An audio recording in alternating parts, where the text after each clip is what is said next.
So thanks for having me here, and thanks, Paul, for that very kind introduction.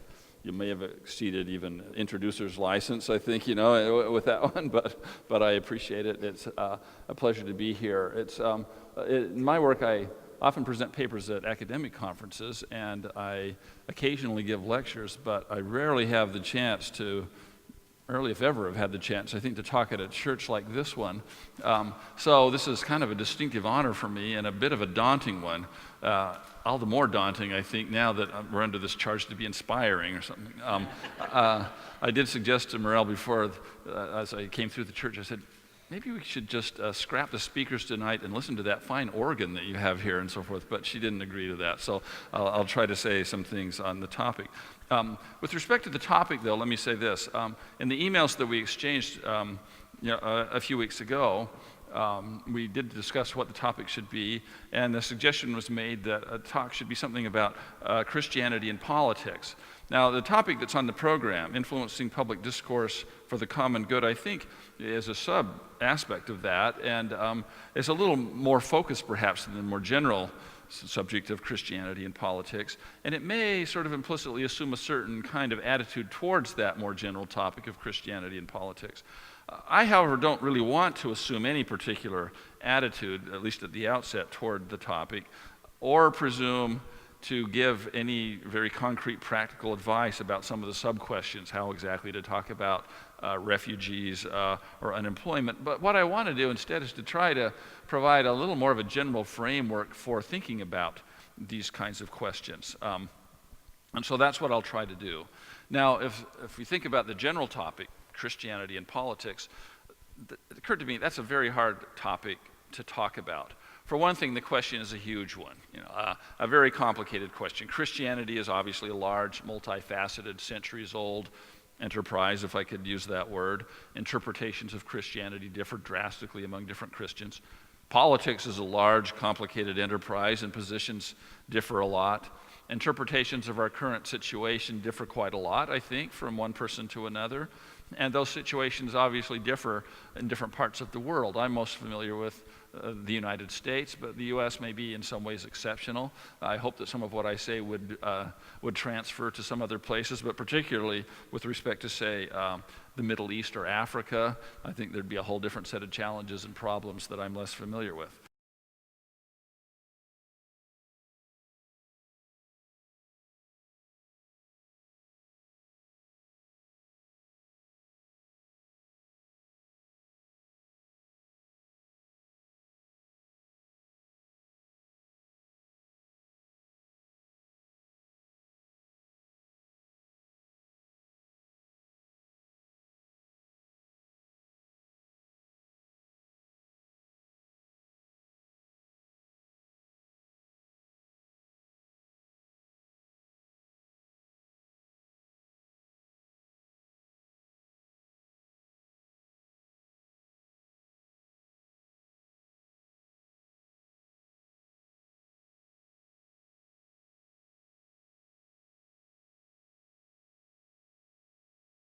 I think.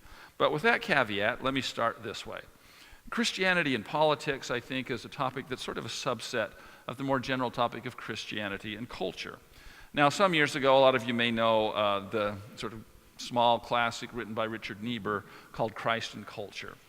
In that book, Niebuhr discussed, I think, 5 models of the relationship that different Christians have thought existed between Christianity and culture. At one end, there was a model which I think he called Christ against culture. This is kind of like the radical separate, the church versus the world. They're in opposition to each other, and Christians should separate themselves as much as possible from the world. And there's scriptural support for that. I think Niebuhr mentions 1 John as a book that would give some support for that. At the other end of the spectrum, there's a model in which Christianity and culture are almost completely assimilated. And I haven't read the book in a few years, so I forget what label Niebuhr gave to that. But that's at the other end. And then in between, he described 3 models in which Christianity and culture interact in different ways without Christianity being assimilated. Towards the end of the book, Niebuhr asked, so which of these models is the right one? But his answer, as I recall, is you can't really, or he couldn't really say that one is the right one and the others are wrong. There's truth in each model, he said, There are also shortcomings or limitations in each model. Different Christians will legitimately, I think, gravitate to different models, and which model is the best one may depend a little bit, or quite a lot, in fact, on the context in which a particular Christian happens to be living. Now, in the spirit of Niebuhr, in preparing for this discussion, I tried to think whether similar models might be offered for the related subtopic of Christianity and politics. And with some misgivings, it occurred to me that a lot of views might be fit under one of three models, each which would have some grounding in the New Testament. So as a label for these, you might call one the light to the world model, another one like the salt or leaven model, and a third one might be something like the Christ the King model.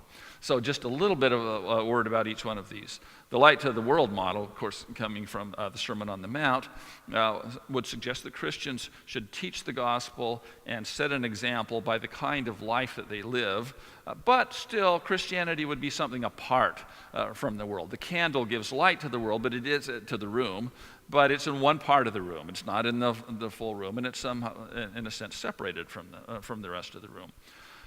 The salt, or the leaven model, also coming, well, the salt part at least coming from the Sermon on the Mount, salt of the earth, would suggest that Christians have a more direct and pervasive interaction. They actually would mix and interact with the rest of the world, including politics. They would not be so separate as the light of the world model might suggest. But on the other hand, they might not be quite so visible as Christians. The salt or the leaven gets mixed into the loaf and it isn't really distinguishable from the loaf. The third model, kingship of Christ, would, could trace that to different scriptures, 1 Corinthians 15, or, for example, that talk about Christ putting all rule, all authority and power under his feet. And I would suggest more of a direct governance through politics in accordance with explicitly Christian principles. Now, which of these models then is the right one? Well, following Niebuhr, I'd say, I don't think we could say that one is the right one and the others are wrong. There's truth in each, there's shortcomings in each, and it depends a lot on the context, I think. With that in mind, then, for me, I think it's helpful to think about the different contexts in which Christians have encountered politics and had to deal with this problem. And so what I want to offer is a really quick and simplistic survey. I'm actually not a historian either, as well as not being a theologian. But I would think, for some purposes, you might think of Christian history in this respect as following into three periods, shading perhaps now into a fourth. So the first period, then, I'd suggest might be the early church, the New Testament period, perhaps up until, the first 3 centuries, maybe up until about the time of Constantine.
Called. God created the world. Jesus came into the world, taught the good news, was crucified for our sins, was resurrected. The Holy Spirit works in the world, promotes the fellowship of the saints and the forgiveness of sins and the resurrection of the body. I take these truths to be the core of the gospel or the good news, and I think the church's first mission will always be to preach the gospel. A church that loses sight of that mission, I think, and some sort of emphasis on political or social change would be, if I can use the other metaphor, salt that has lost its savor. Christians in that mode might do a lot of good in the world, but they would, I think, forfeit their ability to make a distinctively Christian contribution to society and governance. Now, let me qualify this a bit. The early Christians, although they did not emphasize politics and political involvement, I think, did try to live Christian lives within the structures of their time. And this effort might lead to, or at least foreshadow, political and social reforms. One example would be the book of Philemon. A slave, Onesimus, is run away from his Christian master. Paul doesn't use the occasion to denounce slavery and call for its abolition. He sends the slave back, in fact, but with a letter designed to exhort and even shame the master, I think, into more humane treatment, perhaps even emancipation of the slave. Foreshadows, I think, reforms along those lines. More generally, I think early Christianity contained the germs of ideas that had potentially radical political significance and would ultimately lead to some transformations of politics. I'll mention just three. One would be the idea of persons as children of and made in the image of God. Of course, the notion taken from Hebrew Scripture. But that, I think, has turned out to be the foundation, really, of modern notions of human dignity and equality. Another would be the idea of interior religion. In other words, that religion is not just a matter of outward ritual, but is a matter of what is in our hearts and minds. I think that you could say that's kind of the seed of what later leads to things like freedom of religion, freedom of expression, freedom of conscience, things of that sort. And finally, there's the idea in early Christianity of the two jurisdictions. Render unto Caesar the things that are Caesar's, unto God the things that are God's. A notion that was radically at odds with the normal Roman notion at the time, which was that religious and political authority should be consolidated. There, I think we see some of the foundations of later commitments to separation of church and state and religious freedom. The political influence of those ideas at that time may have been largely dormant, but they would await later realization.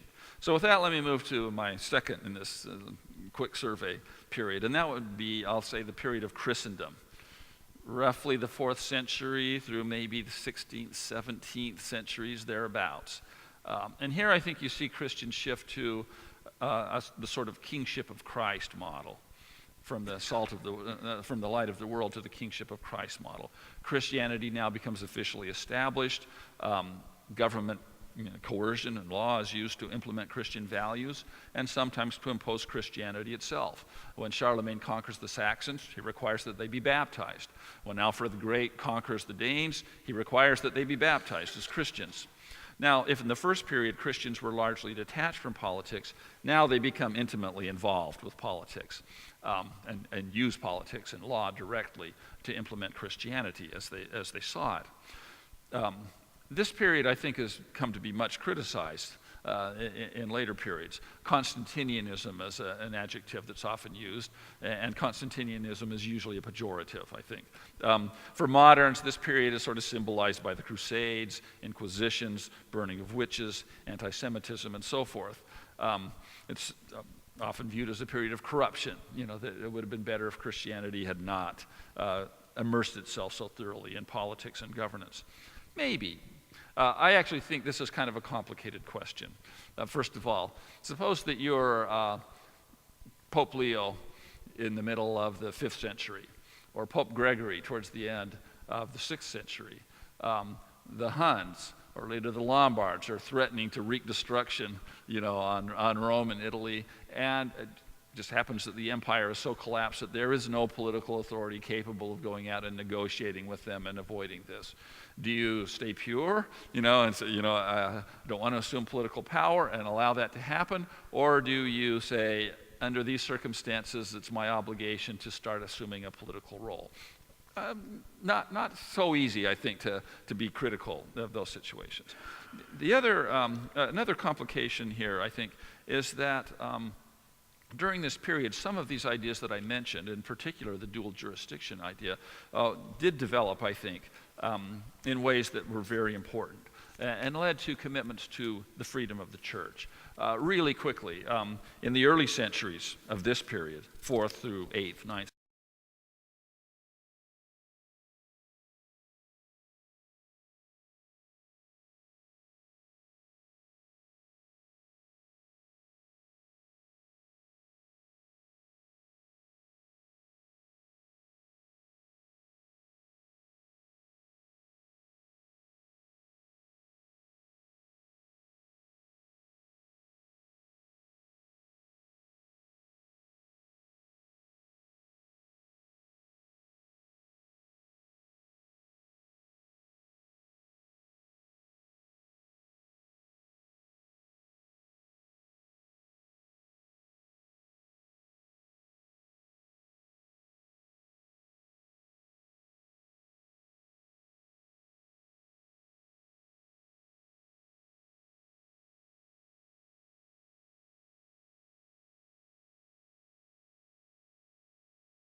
freedom in that respect.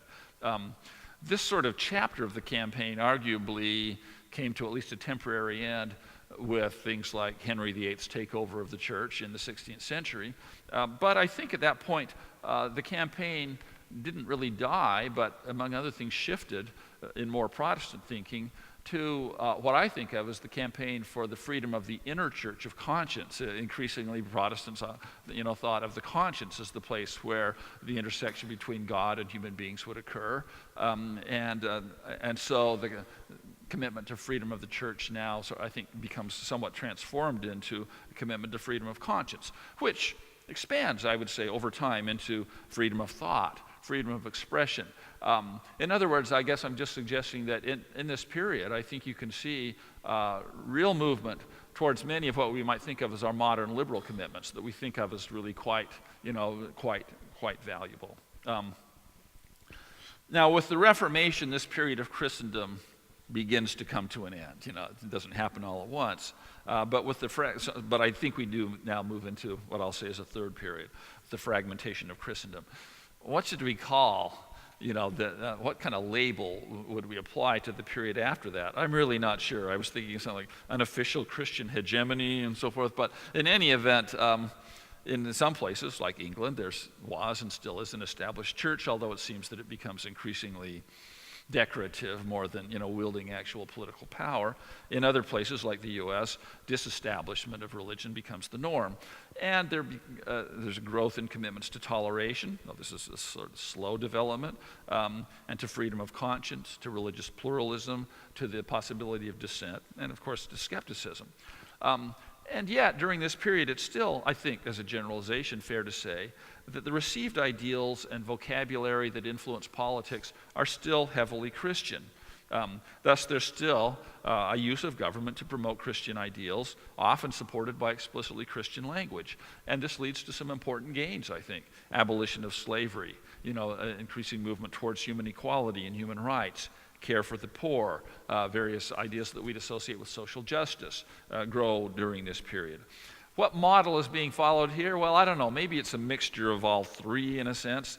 But with disestablishment, I'd say it's a move away from the Christ the King model to some combination of light to the world and salt of the earth sort of models.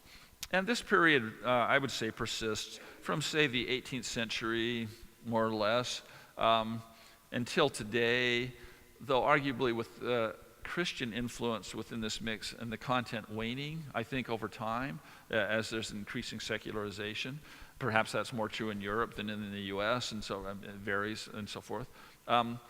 During this period, though, in some ways this was great, I think, for Christians. Christians could participate in politics without much internal angst or tension. The political vocabulary was sort of roughly non-sectarian, but still tacitly and sometimes openly religious.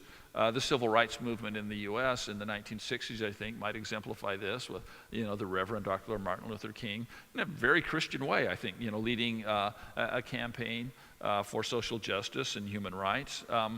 Even the more generic or secular terms and concepts, like equality or freedom or justice, would often, I think, still have a sort of implicit Christian slant. Which again, I think, made it natural for Christians to be able to participate in politics in this way and to do so quite comfortably.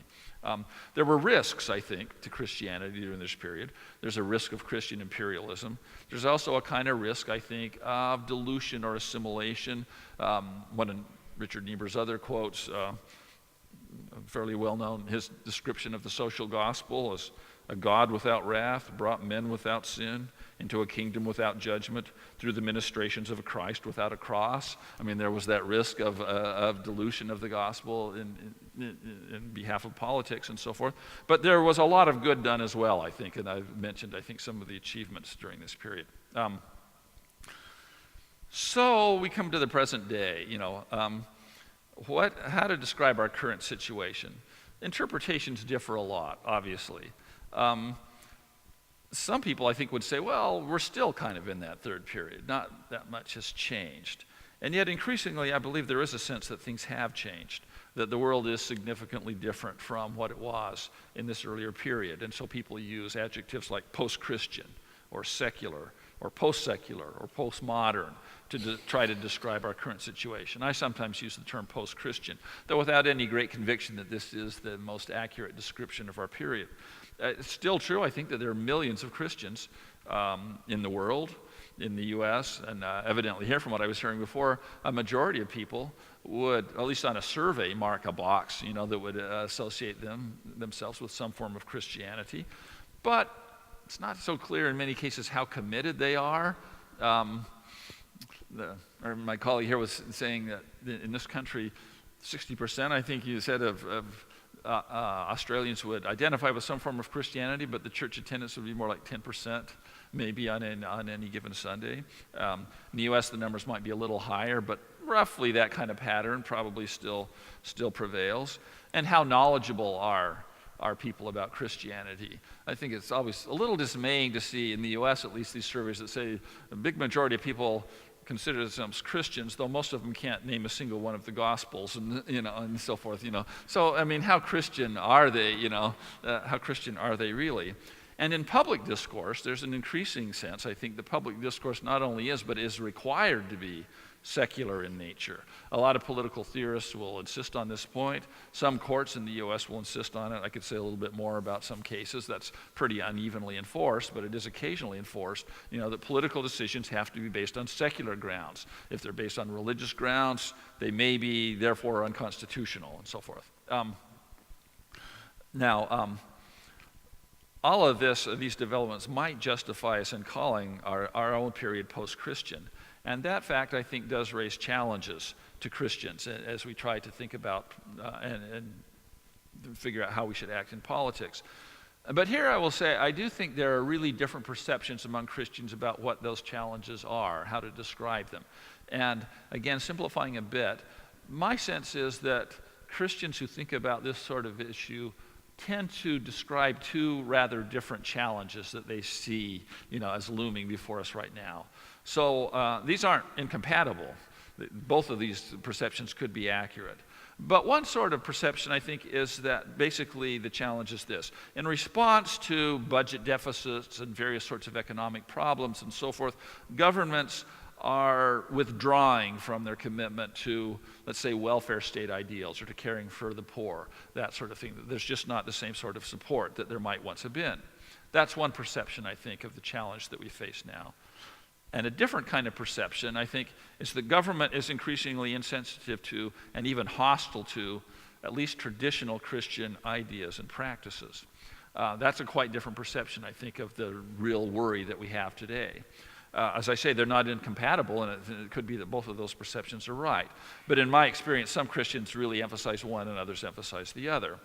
Now, if you're the kind of person who mostly perceives the first kind of challenge, that there's just politics and government are less supportive of the kind of Christian values that may have influenced public policies in the past, then I think that the answer to that challenge is easy to give, though not to implement.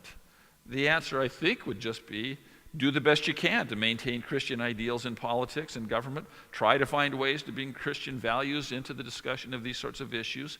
And to the extent that there is a withdrawal of governmental support for programs, try to get churches and Christians to take up some of the slack, private associations generally, so that, for example, the poor are still cared for.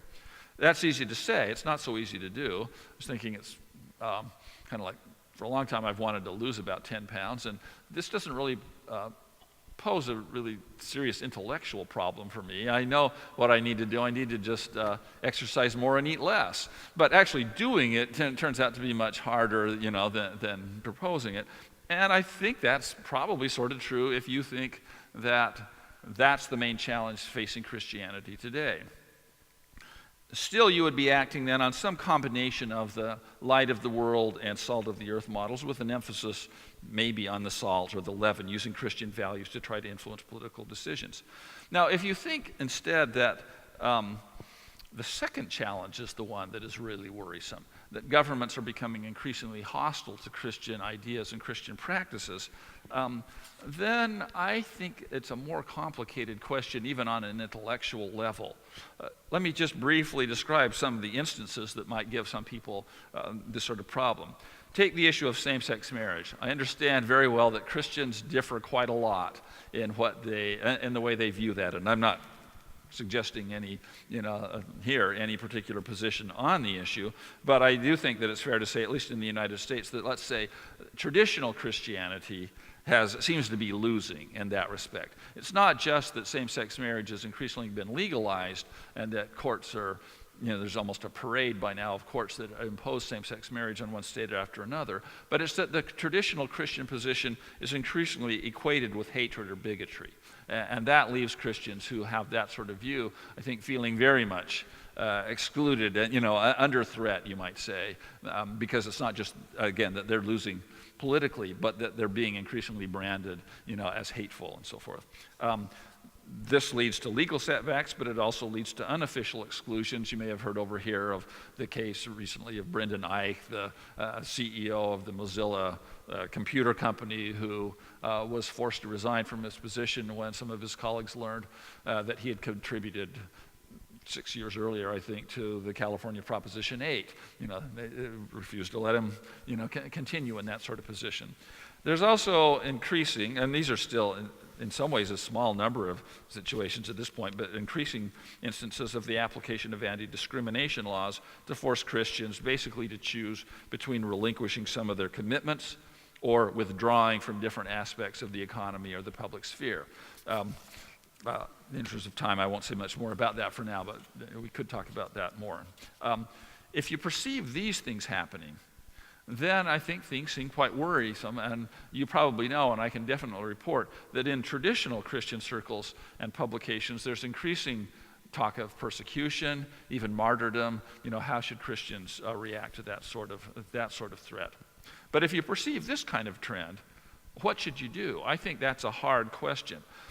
It seems like the answers basically fall into two main categories. There's the resistance alternative. This isn't a return to the Christ the King model by any means, and I don't think many people favor that. But it could be something like a salt of the earth model, and something in which, even though we seem to be losing, even though there's increasing hostility, we should continue the good fight in politics and elsewhere, for the causes that we believe in, exerting whatever influence we can. And then there's the sort of retreat response. Move back to the light of the world model. Separate ourselves, get out of the political struggle. Constantinianism was a corruption of Christianity, and we should try to avoid that by, I think Stanley Hauerwas likes to say, let the church be the church. Don't try to get involved in governance and so forth. I think there's increasing support among Christians for that sort of model as Christians perceive themselves to be, traditional Christians, to be losing the political battle. And some of them will say, with some logic, that persecution may be a blessing. I mean, we've maybe gotten a little too soft, and a little persecution might shore up our commitment. Richard John Newhouse, the late Father Newhouse, used to refer to this disparagingly, this attitude, as the back to the catacombs attitude. Now, I sometimes find this to be somewhat an attractive model, but then I ask myself, where are the catacombs today? There aren't really catacombs anymore. The old medieval idea of sanctuary is long since gone, which you could retreat from the political authority by entering a church, and thereby escape. The frontier's pretty much gone. I mean, the Pilgrims in England, and Puritans, the separatist at least versions of Puritans, could escape what they viewed as an oppressive regime by going to America. My own Mormon ancestors could escape oppression by going to the West, which was at that point the Western U.S., which was at that point unsettled. But there really isn't frontier left, I think, to retreat to now. And we may have thought for a long time that we didn't need any catacombs or sanctuary because we had this commitment to religious freedom, which would be a better version of the same thing. This would be sort of a separate talk, and so I'm going to skip it all. I'll just say that I think in the U.S. there's good reason to perceive that the commitment to religious freedom is in significant jeopardy itself. I may say this partly because I'm academic and I attend academic conferences where I think that's become almost a consensus position. Consensus is too strong, but let's say a dominant position that's saying that there's just no justification any longer for a special commitment to religious freedom. But that's, that's a worrisome prospect too. So I think we face some daunting prospects. So let me conclude with just two thoughts. The first thought has to do, though, with uncertainty. I think it's really hard to predict what the future is, and so I don't ever want to be too either optimistic or pessimistic because we don't know what will happen. Last night in a talk I gave, I had an opportunity to quote, and I'll quote again the renowned American philosopher Yogi Berra, who says it's tough to make predictions, especially about the future.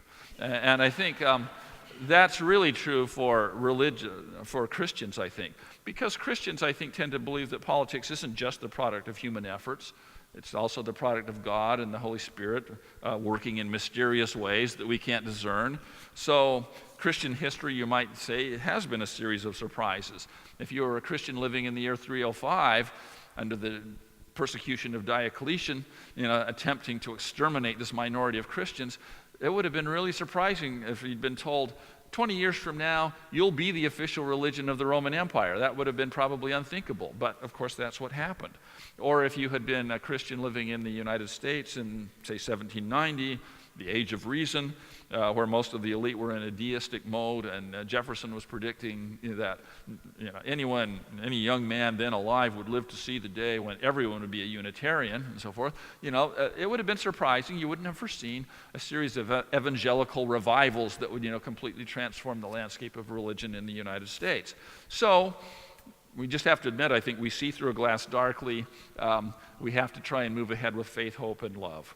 And that's my second thought that I'll end with. Whatever we do, I think, we should try to do it as Christians with faith, hope, and love. This is an obvious point, but it's one that's really easy to neglect. As I look out and observe the political sphere and try to describe it, faith, hope, and love would not be the first words that would come to my mind. But I think as Christians, we do have grounds for cosmic optimism, knowing that ultimately, God is in charge. And so I think that should help us to be able to live with faith, hope, and love. And it may be that in itself will be the valuable contribution that Christians can make. As politics becomes, it seems to me, increasingly mean-spirited, it may be that whatever your political views on one issue or another may happen to be, if you can try to pursue them with faith, hope, and love, that will be a tremendously valuable contribution to politics, here in the U.S. and throughout the world. So I'll just leave with that thought.